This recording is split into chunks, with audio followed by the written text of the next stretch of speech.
In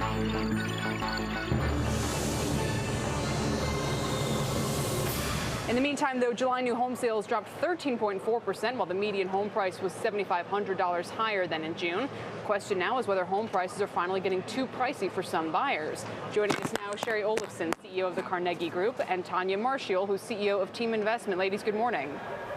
Good morning. Shari, just first of all with you, one report does not yet make a trend, but do you suspect that as the flow of housing reports starts to pick up this week, that we're going to see more evidence of a weakening in the market? Yeah, absolutely. I wouldn't necessarily characterize it as a weakening, though, Kelly. It's really more of a normalizing, because we've got to keep things in perspective. These home prices and sales that have been going up and looking really healthy are coming from historic lows. So when we say things like, you know, prices are still 25% below the peak, that's okay. We don't want them to get there that fast, and they have been getting there very quickly, driven by, in large part, artificial drivers like investors and low inventory. So what we're seeing is a coalition of several new indicators like offers or buyers attending open houses or multiple bids that seem to be indicating that that's going to be slowing down. And of course, inventory has gone up slightly the last 2 months in a row, which are all actually good signs.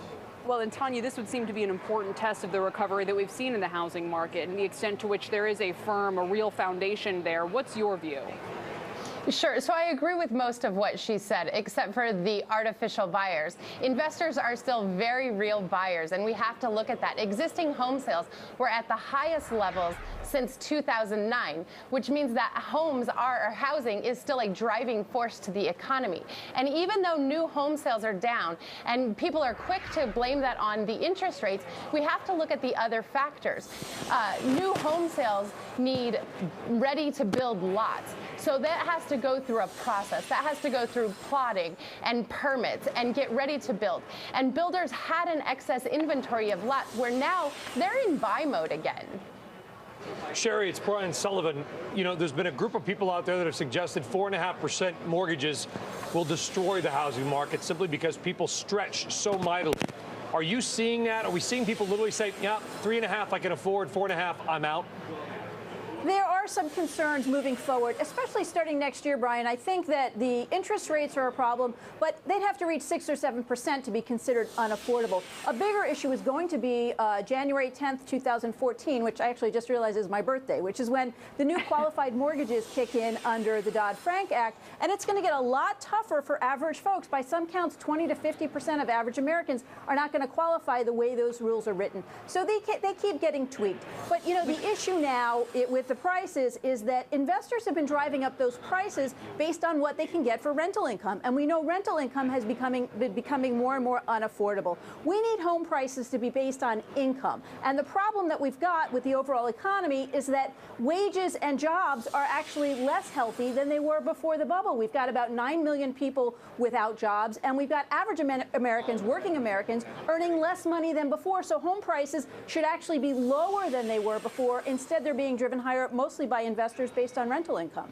Now, Tanya, just kind of picking up on that point, a lot of people have been looking at the adjustment that we've seen in rates over the last, what do we call this, couple of months since their peak in May. And by the way, the fact that the likes of American Homes for Rent are under pressure. How do you play the space now, given all of the things that we've just been discussing?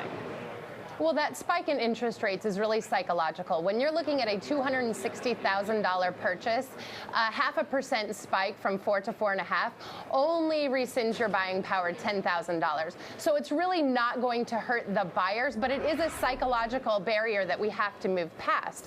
This week, coming up with the Case-Shiller numbers, we're going to see prices that are still going up, absolutely. And they're going to start to level off. We don't want to see huge upswings. We definitely don't want to see downturns, but we want to see stabilization. And that's the key word for housing right now is stabilization. Sure. So good numbers and mediocre numbers are really okay because it's showing that the market is stabilizing.